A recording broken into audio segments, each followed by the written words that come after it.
Muy buenos días, amados hermanos. En esta mañana continuaremos con el estudio del libro de los Salmos. Repasando los últimos tres, recordamos en resumen lo siguiente. El Salmo 52 es un llamado de atención a la forma en que utilizamos nuestra lengua.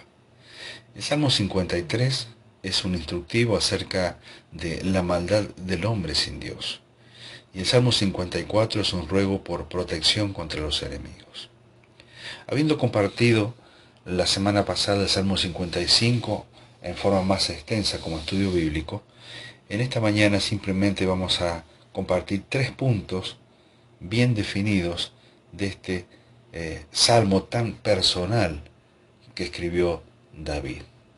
El Salmo 55 lleva por título en nuestras Biblias plegaria pidiendo la destrucción de enemigos traicioneros al músico principal en Nejinot Masquil de David.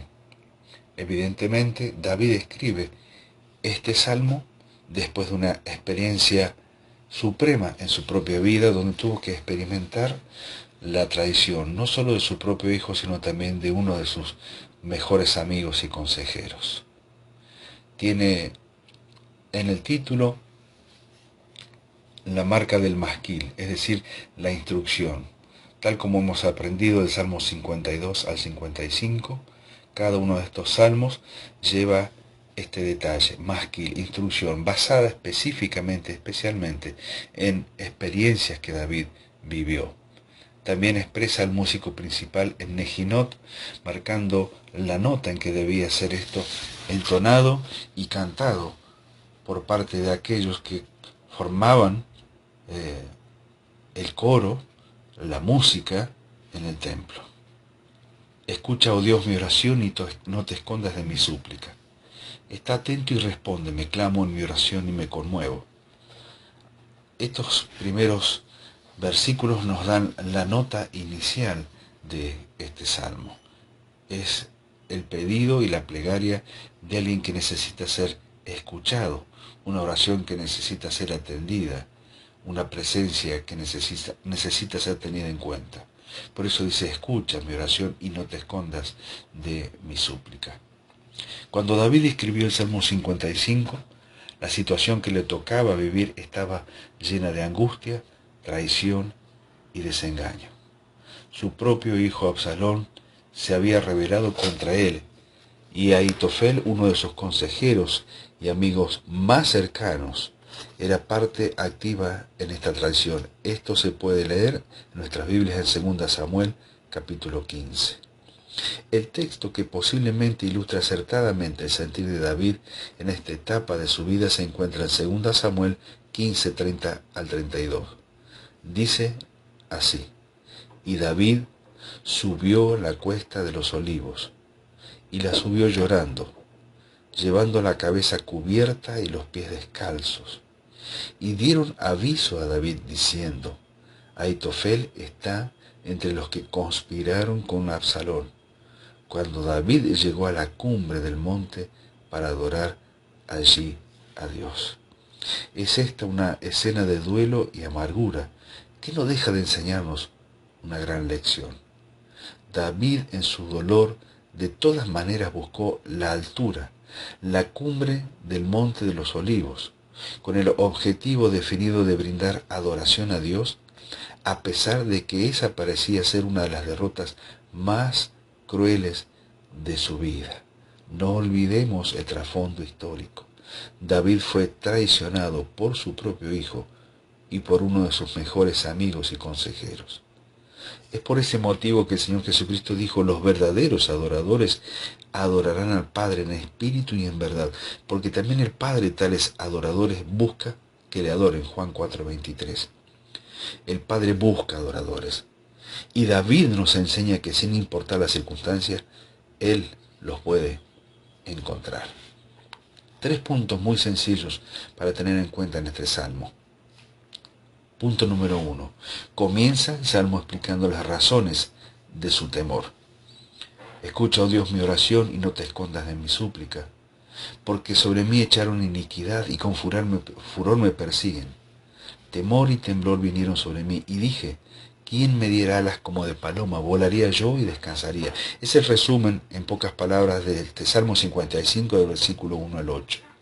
Y al leer el Salmo en estos versículos que hemos compartido, rápidamente descubrimos que David ora. Escucha, oh Dios, mi oración. David llora. Clamo y me conmuevo. David tiembla. Temor y temblor vinieron sobre mí. ¿Por qué sucede esto? Pues a causa de la voz del enemigo. La razón principal es que este no era un enemigo común, tampoco era un enemigo corriente, sino que era su propio hijo asociado con quien fuera su amigo más íntimo. No es lo mismo enfrentar a los filisteos y a Goliat que luchar contra seres queridos. Punto número 2. Luego deja bien en claro qué es lo que le produce furia. Dice en el Salmo 55, en resumen de los versículos 9 al 15, destrúyelos, oh Señor, confunde la lengua de ellos, porque no me afrentó un enemigo, lo cual habría soportado, sino tú, al parecer íntimo mío, que juntos comunicábamos dulcemente los secretos y andábamos en amistad en la casa de Dios.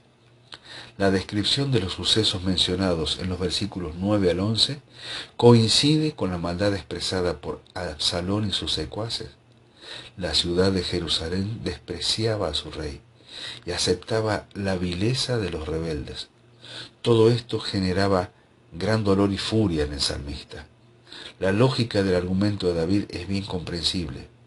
Se soporta la traición de un enemigo declarado, pero se sufre doblemente cuando quien defrauda es aquel en quien se depositó toda la confianza. Punto número 3. Finalmente, David termina afirmando su fe en el Señor. En cuanto a mí, a Dios clamaré, y Jehová me salvará tarde y mañana, y a mediodía oraré y clamaré, y él oirá mi voz. Echa sobre Jehová tu carga, y él te sustentará. No dejará para siempre caído al justo. Salmo 55, 16 al 23. Estos pocos versículos que resumen el pasaje que hemos mencionado están marcando algo muy importante. La fe salva nuestros corazones. La respuesta de David es una nota de victoria, porque al depositar su carga sobre el Señor de manera práctica, descubre que Él está ahí para suplir toda su necesidad. ¿Cuál es el resumen? Recordemos, aunque los hombres nos defrauden, el lugar más seguro para dejar nuestras cargas es sobre aquel que nunca, nunca nos abandonará. Queridos hermanos, que estas pocas palabras sirvan para bendecir su día en esta mañana.